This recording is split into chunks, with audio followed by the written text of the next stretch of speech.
IsReal News. This is the evening briefing for Wednesday, March 18th. A foreign worker was killed in central Israel after a missile barrage launched from Iran. Authorities say the 25-year-old man was struck by shrapnel from an intercepted projectile in the Sharon region. Emergency responders pronounced him dead at the scene. Alerts were activated across central Israel, including Tel Aviv, the Sharon, and surrounding areas.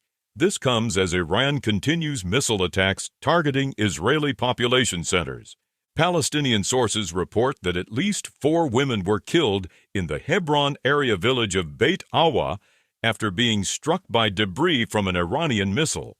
The incident follows the same barrage that targeted southern Israel. Iran launched additional attacks targeting energy infrastructure in the Gulf.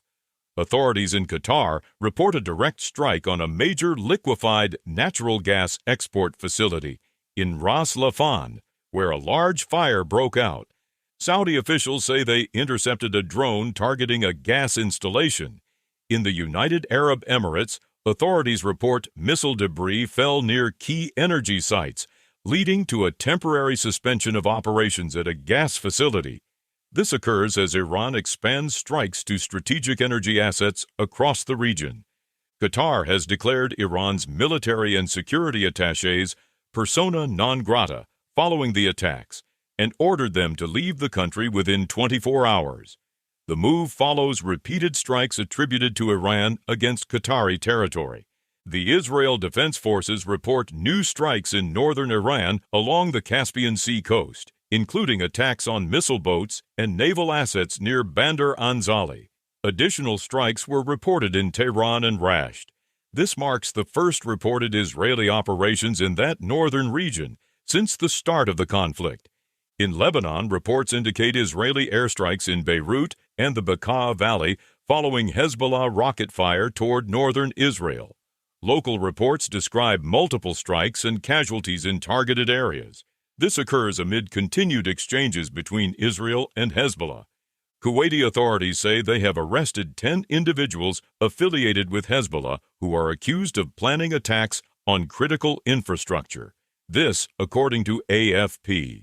The Interior Ministry says the plot was disrupted by state security forces. This comes as Gulf states report ongoing threats linked to Iran-backed groups.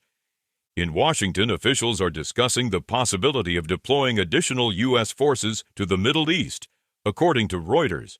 The report says options under consideration include securing maritime routes in the Strait of Hormuz, protecting Iranian uranium stockpiles, and potential ground deployments to strategic sites.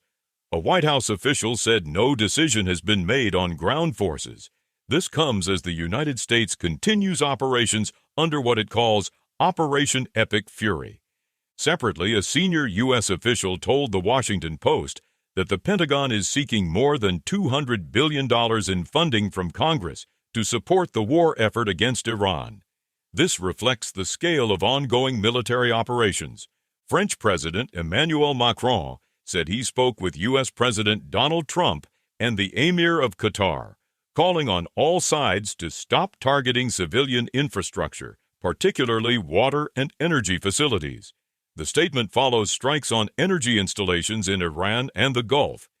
Israel's Khan network reports that the United States is preparing for a possible operation to secure the Strait of Hormuz, including the movement of naval assets to the region. Israeli officials assess that such an operation could extend the duration of the conflict by several weeks. This occurs as shipping routes remain under threat. Those are the latest headlines from IsReal News.